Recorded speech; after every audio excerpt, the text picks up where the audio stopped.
오늘날 한국 교회 위기의 진원은 두 가지로 이야기합니다. 하나는 내부적인 원인이 있고 하나는 외부적인 원인이 있습니다. 외부적으로는 상황이 급변합니다. 또 옛날하고 좀 다르게 변화가 되고 있죠. 요즘 갈수록 청년들의 실업, 또 저출산, 고령화, 계속되는 남북 분단 등이고, 내부적으로는 교회다움의 상실이다라고 말할 수 있습니다. 그래서 근본 해법도 이 둘을 해결하는 데서 찾아야 됩니다. 그러나 저는 오늘 그 외부적인 상황 변화는 나중에 제가 말씀을 드리려고 하고, 오늘은 먼저 내부적인 진단에 초점을 맞추고자 합니다. 우선 교회다움은 본질로 돌아가는 것이고, 아무리 시대가 변화가 된다고 할지라도 변해서는 안 되는 것이 바로 교회다움입니다. 거기 다움이라고 하는 말을 쓰는 것은 영어로 be like, be worthy of라고 하는 표현인데, 받을 만한 자격이나 가치가 있다고 하는 그런 뜻의 명사형입니다. 저 사람 남자답다라고 할 때 남자다움이라는 말을 쓰는 것 뒤에다가 전미사를 붙여서 남자다움이라는 말을 쓰면 어떤 가치나 자격 같은 성질이나 특성을 머릿속에 떠오르게 됩니다. 내 자식답다라는 그렇게 말을 하면서 흐뭇해하는 우리 부모님의 모습을 한번 상상을 해보십시오. 방금 산 최신 아이폰을 손에 들고 역시 애플답다라고 그렇게 탄성을 내뱉는 고객을 한번 상상을 해보십시오. 강남 스타일을 들으면서 역시 그래 싸이답다라는 찬사를 보내는 사람들을 상상을 해보십시오. 그런 것처럼 하나님의 백성답다, 교회답다, 그렇게 말을 할 때 그 다움이 사라지면 함께 해야 할 이유, 존재해야 할 이유가 사라지는 그 뭔가를 의미하는 것이 다움이라고 하는 것입니다. 이렇게 모든 부분에서 다움이 있어야 사람을 끌어당길 수가 있습니다.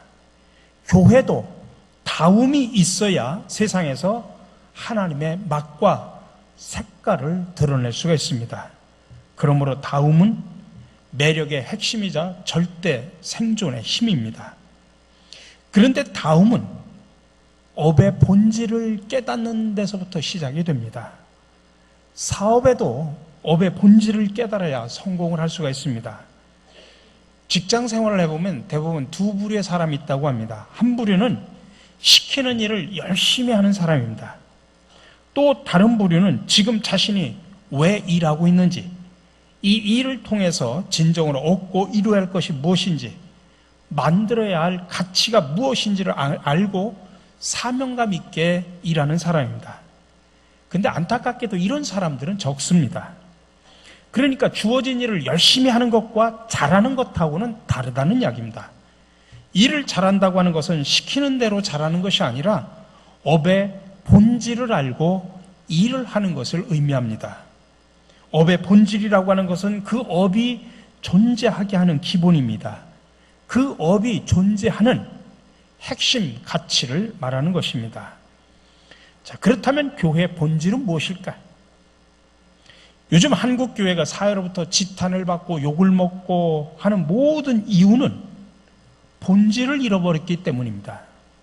우리가 겉으로는 멀쩡해 보이지만은 짠맛이라는 기본, 본질, 핵심 가치를 잃어버린 그런 소금과 마찬가지입니다. 그러므로 이제 한국 교회는 업의 본질을 회복해서 교회답다라는 그런 평가를 받아야 됩니다. 야, 저 성도는 교인다워. 신갈 장로교회는 정말 교회답다. 이런 평가를 받아야 된다 이 말씀입니다. 오늘 본문을 보면 사도 바울의 입을 통해서 하나님이 제시하는 성도답다, 교회답다라고 하는 기준이 오늘 본문에 나옵니다. 다시 말하면 하나님께 칭찬받는 교회, 하나님이 기억하시는 교회는 세 가지 조건이 있었다는 이야기입니다. 그것이 바로 믿음의 역사와 사랑의 수고와 소망의 인내라고 하는 것입니다. 여러분, 반드시 있어야 할 것이 없으면 책망을 받습니다. 오늘날 우리 교회가 당면한 위기는 이 세 가지가 없기 때문입니다. 믿음의 역사 대신에 오히려 자기 소견에 옳은 대로 믿어서 문제입니다. 사랑의 수고 대신에 자기 영광의 수고를 해서 그게 문제입니다. 예수 그리스도와 천국의 소망을 인내하는 대신에 이 땅에 소망을 두고 살아서 문제입니다. 그러니까 우리가 이 쓰러져가는 한국 교회를 구원하기 위한 성령의 역사는 다른 데 있는 것이 아니라 이 세 가지 본질을 회복하는 것이 핵심입니다. 그래서 저는 오늘 시리즈로 3주 걸쳐서 바로 이 믿음의 역사와 사랑의 수고와 소망의 인내에 관련된 교회 본질에 관한 이야기를 설교를 드리면서 우리가 함께 치유되고 회복되어 본질을 찾아서 교회다움, 하나님의 백성다움을 찾아가는 신앙의 여정을 함께 걸어가려고 합니다. 첫 번째로 우리가 믿음의 행위를 회복해야 합니다. 믿음의 행위라고 하는 것이 무엇일까? 오늘 우리가 읽은 개역 개정판 성경에는 믿음의 역사라고 표현을 하고 있습니다. 근데 사실 이 번역을 믿음의 역사라고 번역을 해놓으면 이게 무슨 말인지 잘 이해가 되질 않습니다.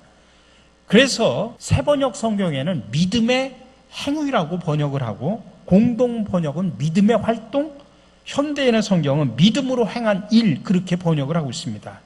그래서 저는 믿음의 역사보다는 믿음의 행위라고 하는 말로 우리가 써야 우리가 쉽게 이해가 될 수 있습니다. 자, 그렇다면 먼저 우리가 믿음이 무엇인가라고 하는 것을 알아야 됩니다. 로마서 10장 17절에 보면 이런 말씀이 있습니다. 다 같이 따라서 하겠습니다. 믿음은 들음에서 나며 들음은 그리스도의 말씀으로 말미암느니라. 우리가 하나님이 기뻐하시는 일을 하려고 하면 믿음이 반드시 필요한데, 그렇다면 거꾸로 이야기하면 믿음이 없이 하는 일은 믿음의 행위라고 평가를 받지 못한다는 이야기입니다. 믿음이 없이 교회가 하는 일, 믿음이 없이 성도들이 하는 일은 믿음의 행위라고 그렇게 칭찬받지를 못한다는 이야기입니다. 그러니까 우리가 하는 모든 일의 출발점은 믿음이 되어야 합니다. 근데 그 출발점이 되는 믿음은 들음에서 난다라고 표현하고 있습니다. 근데 그 듣는다라고, 들음이라고 하는데 그럼 뭘 듣느냐라고 하는 게 중요합니다. 사람의 소리를 듣는 게 아닙니다. 세상의 소리를 듣는 게 아닙니다. 예수 그리스도의 말씀을 들어야 된다는 이야기입니다. 사람의 소리, 세상의 소리, 친구와 권력자의 소리를 들어서는 결코 믿음이 생기질 않습니다. 예수 그리스도의 말씀을 들어야 믿음이 생긴다는 사실을 기억하시기 바랍니다. 그러니 예수 그리스도의 말씀이 모든 일의 출발점이 되어야 되고 기초가 되어야 한다는 이야기입니다. 이것만을 우리는 믿음의 행위다 이렇게 말을 할 수 있습니다. 두 번째, 말씀을 온전히 선포될 때 성령께서 일하신다는 이야기입니다. 우리가 이 믿음의 행위를 회복하기 위해서는 사실은 두 가지가 필요합니다. 첫 번째는 목회자 입장에서는 온전히 예수 그리스도의 말씀을 선포해야 됩니다. 지금 우리 한국 교회가 언제부턴가 타협하는 메시지가 강간해서 흘러 넘칩니다. 여러분, 타협이라고 하는 것은 왜곡이 아닙니다. 가짜를 주거나 거짓을 말하는 사기도 아닙니다. 타협은 다른 말로 표현하면 교인이 듣고 싶어하는 것만 주는 겁니다. 기준이 항상 말씀을 선포하는 기준이 교인입니다. 상대가 원하는 것을 주는 것이 타협입니다. 상대가 원하는 것을 주고 내 유익을 반대 급부로 얻는 것이 타협입니다. 그러므로 믿음의 행위를 회복하기 위해서는 먼저 목회자가 타협하는 메시지를 전하는 것이 아니라 타협하지 않는 메시지를 전해야 됩니다. 지금 제가 이런 말씀을 전할 때 정말 교인들이 좋아할까 싫어할까 그런 것 자체를 생각하지 말고 하나님께서 전달하라는 메시지를 온전하게 전할 수 있어야 됩니다. 내가 이 설교 말씀을 하면 우리 교인들의 얼굴이 찡그러질까? 우리 교인들이 기뻐할까? 은혜 받을까? 교인들에게 초점을 맞추지 말라는 이야기입니다. 주님께서 말씀을 통해서 전하려고 하는 핵심을 정확하게 전하는 것입니다. 그것이 강단에서 선포자의 유일한 사명입니다. 그러니 교인을 울리고 웃기는 것이 강단에서 해야 할 일이 아닙니다. 여러분들 속에서 돌이 날라와도 하나도 빼놓지 말고 온전하게 말씀을 선포해야 됩니다. 강단이 살아나는 길은 오직 이것뿐이라는 이야기입니다. 또 하나, 강단에서도 온전한 말씀이 선포돼야 되지만 우리가 믿음의 행위를 회복하기 위해서는 여러분 교인들도 들어야 합니다. 예수 그리스도의 말씀을 여러분도 온전하게 들을 수 있어야 됩니다. 온전한 선포와 온전한 들음이 마주치는 곳에 믿음이 있습니다. 근데 하지만 안타깝게도 오늘날 많은 교인들이 자기 소견에 옳은 대로만 믿었습니다. 자기 소견대로 믿는 것은 사실 하나님을 버리는 것은 아닙니다. 예를 들면 이스라엘 백성들은 한 번도 하나님을 버린 적은 없습니다. 그러나 하나님을 버리지 않았어도 책망을 받고 채찍을 맞고 나라를 잃었습니다. 왜 그랬을까요? 하나님을 버리지는 않았지만 하나님을 자기 소견에 옳은 대로 믿었기 때문에 그렇다는 이야기입니다. 자기 소견에 옳은 대로 하나님을 믿을 때마다 하나님은 책망을 하시고 징계를 하셨습니다. 대표적인 사례가 출애굽기 32장에 보면 이스라엘 백성이 광야에 머무를 때입니다. 당시 모세는 십계명을 받으러 시내산에 올라갔습니다. 근데 모세가 시내산에 올라갔다가 내려오는 시간이 길어지자 이스라엘 백성들은 혹시 모세가 죽은 거 아니야? 그렇게 판단하고 제사장인 아론을 통해서 금부치를 모아가지고 금송아지 형상의 신을 만들었습니다. 다시 신을 찾게 된 백성들은 그 신 앞에서 제사를 드리면서 먹고 마시며 뛰어놀았고 정말 신나게 놀았다라고 표현하고 있습니다. 그게 출애굽기 32장에 나오는 사건입니다. 근데 중요한 것은 아론이 황금 송아지 형상을 만들고 그들에게 했던 말입니다. 출애굽기 32장 4절에 이렇게 말합니다. 이는 너희를 애굽 땅에서 인도하여 낸 너희의 신이로다. 아론도 그것이 다른 신이라고 말하지 않고 하나님이라고 백성들에게 말합니다. 근데 여기에 대한 하나님의 평가가 8절에 나오는데 자기를 위하여 송아지를 부어 만들었다라고 표현합니다. 자기를 위하여. 그들은 자기를 위하여 하나님의 형상을 자기 마음대로 만들어서 자기 마음대로 자기를 위하여 예배를 드렸다는 이야기입니다. 하나님이 명령하신 대로가 아니라 자기 소견에 옳은 대로 하나님을 만들고 하나님을 예배하고 하나님을 믿었다 이 말씀입니다. 이에 대한 하나님의 평가는 아주 냉정합니다. 32절에 줄줄이 나옵니다. 내가 이 백성을 보니 목이 뻣뻣한 백성이로다. 큰 죄에 빠졌다. 백성이 악하고 방자하다. 여러분, 오늘날 우리 교회의 쇠퇴와 몰락의 근본 원인은 출애굽기 32장에 나오는 이스라엘 백성과 똑같습니다. 자기 소견에 옳은 대로 하나님을 믿는 것입니다. 현대 교인들은 이스라엘 백성들처럼 황금 송아지를 만들지는 않습니다. 그러나 현대판 자기 소견에 옳은 대로 믿는 것,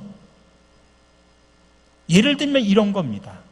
하나님의 속성이 10가지가 있다고 한번 칩시다. 예를 들면. 근데 첫 번째부터 세 번째는 아주 좋습니다. 사랑의 하나님, 용서의 하나님, 모든 기도에 응답해 주시고 축복해 주신 하나님. 근데 하나님의 속성 4번째부터 10번째까지는 별로 사람들이 싫어합니다. 십자가를 지고 오라 하신 하나님, 남의 눈에 티끌을 보지 말고 내 눈에 들보를 보라 하신 하나님, 정의를 물같이 공의를 하수같이 강같이 흐르게 하시라는 하나님, 이 땅의 모든 것은 내 것이 아니라 하나님의 것이고 말씀하시는 하나님 등등. 그래서 현대 교인들은 네 번째에서 10번째 하나님의 속성은 무시해버리고 자기 소견에 좋다고 판단되는 1번에서 3번의 하나님의 속성만 취합니다. 그리고 이렇게 말을 합니다. 이것이 진정한 하나님이다. 여러분, 이 시간 우리의 모습을 솔직히 한번 되돌아봅시다. 저도 목사로서 지금까지 내가 전한 메시지를 통하여 전한 하나님의 모습은 어떤 하나님이었을까? 저도 그 백성들을 이끌었던 아론과 같이 그렇게 해오지는 않았을까? 저 자신도 반성을 해봅니다. 근데 참 아이러니컬한 것은 이스라엘 백성을 그렇게 우매하게 가르쳤던 아론은 죽지 않고 살아남았다는 사실입니다. 얼마나 슬픕니까?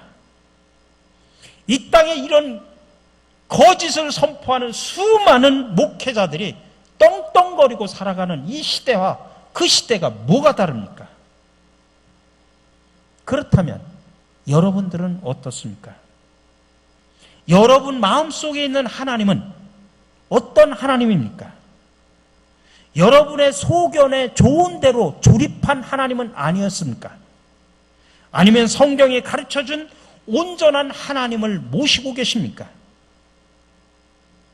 강단에서는 타협하는 메시지가 선포되고 교회는 자기 소견에 옳은 대로 하나님을 조립합니다.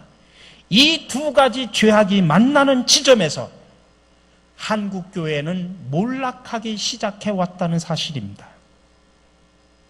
그러므로 이 엄청난 죄악을 멈추지 않으면 이제 우리 교회는 모든 것을 이제 앞으로 잃어버리게 됩니다. 이 두 가지를 멈추기 전에는 회복이라는 게 있을 수가 없습니다. 갱신과 개혁이라고 하는 것도 있을 수 없습니다. 멈추고 돌아서는 행동이 우리 교회의 회복의 시작점임을 믿으시기를 바랍니다. 마지막으로 미래에는 타협하지 않는 말씀을 선포하는 교회가 부흥하고 성장하게 된다는 사실을 믿으시기 바랍니다. 앞으로 우리 지금도 그렇습니다만 한국 사회를 대변하는 가장 중요한 키워드는 위험 사회라고 하는 것입니다. 경제적으로는 끊임없는 저성장, 사회 갈등과 분열, 부의 불균형 분배와 소외 등으로 무기력과 스트레스가 갈수록 증가합니다.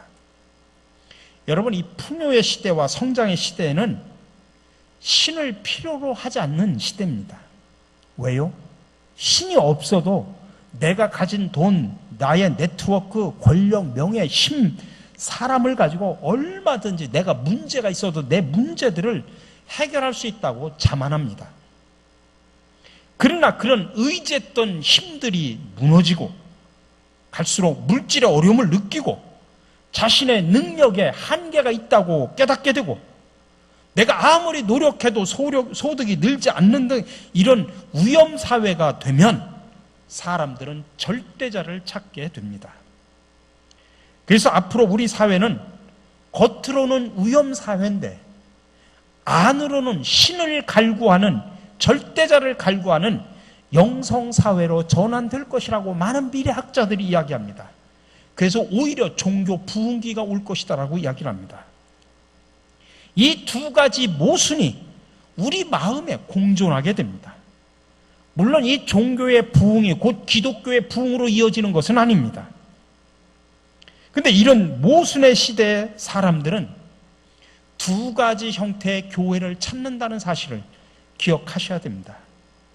그렇기 때문에 흔들리는 사람의 마음을 잡으려고 하면 교회는 둘 중에 하나를 선택을 해야 된다는 이야기입니다. 먼저 종교적인 쇼를 하는 교회가 성장을 하게 될 것입니다. 사람들의 마음속 그 공허함과 절대자를 찾고자 하는 욕구를 잘 채워줄 수 있는 종교적인 감성과 쇼를 제공하는 교회가 선풍적인 호응을 얻게 될 것입니다. 그런 교회는 매력적으로 보일 것입니다. 진짜보다 더 진짜 같은 쇼를 통해서 사람들은 종교적인 카타르시스를 얻으려고 할 것입니다. 멋져 보이는 대상을 만들어서 슬픔과 상처를 달랠 것입니다. 눈물을 흘리게 하는 정말 감동적인 음악과 자극적인 영상을 보면서 가짜 회복을 사갈 것입니다. 가짜가 가짜처럼 보이면 외면을 당하지만 가짜가 진짜를 넘어설 정도로 교묘해지면 대중을 사로잡을 수 있습니다. 역사 속에서 히틀러가 그랬고 수많은 거짓 선지자들이 그랬습니다. 이단의 수가 많아지는 것도 그래서 그렇습니다.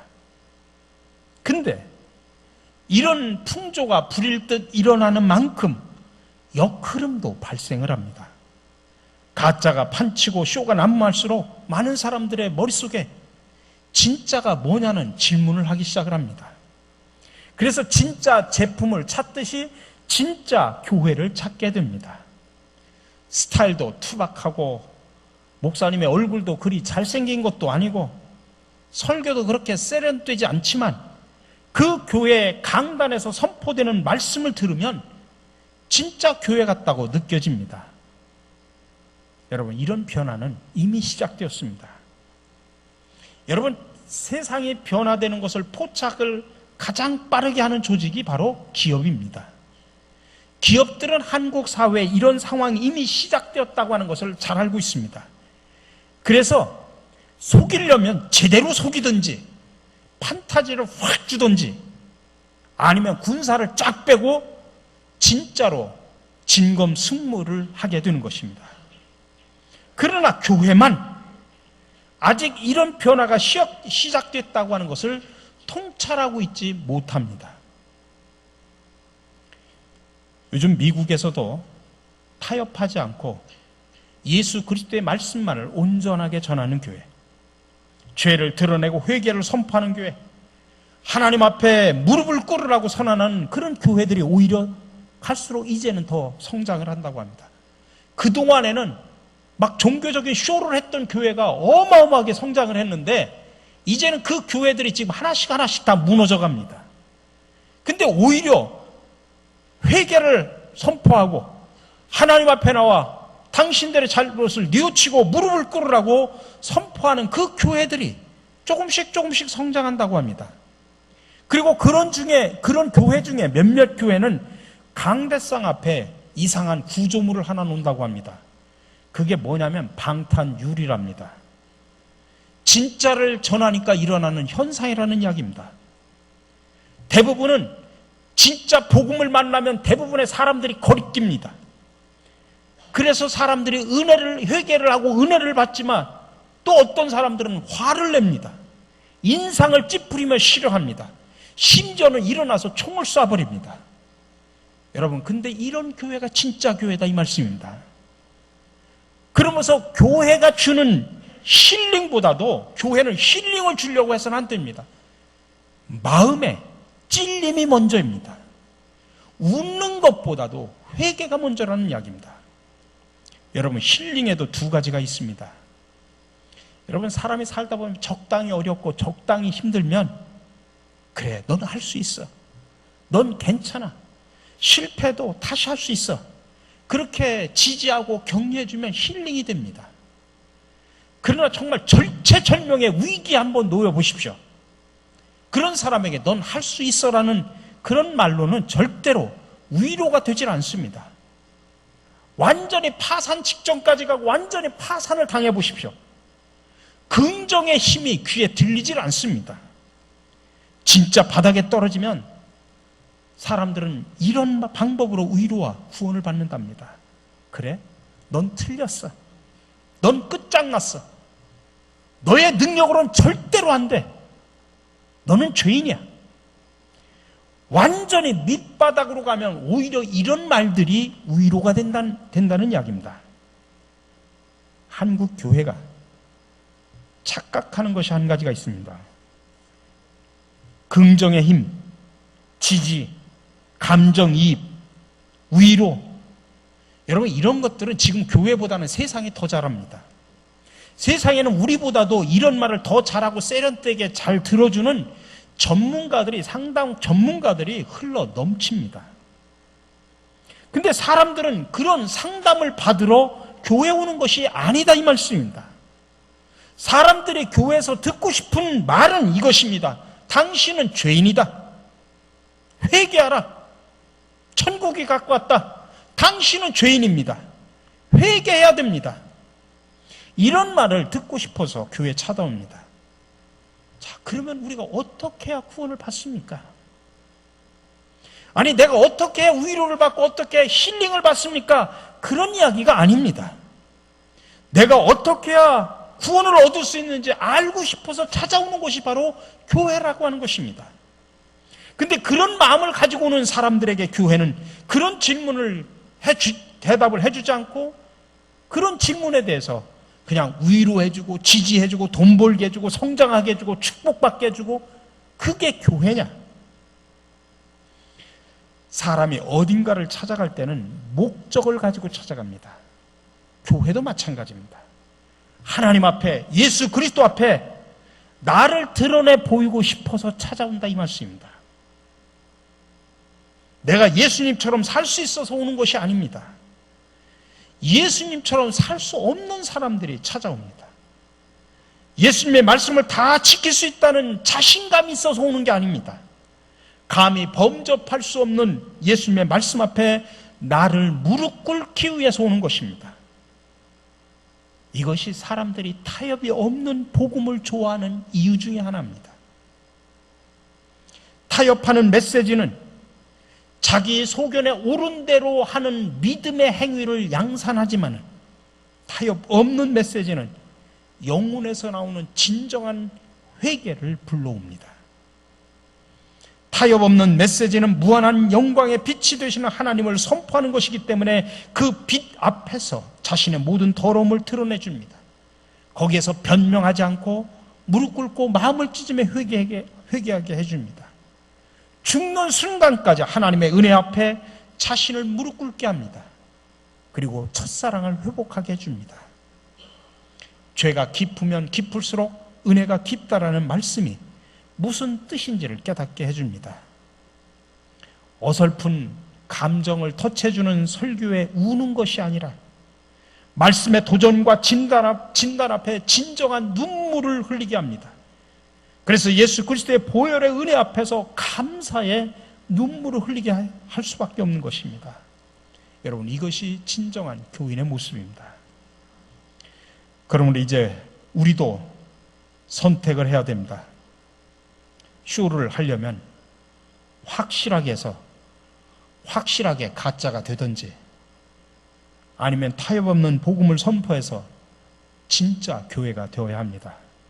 최악은 이도 저도 아닌 것이 최악입니다.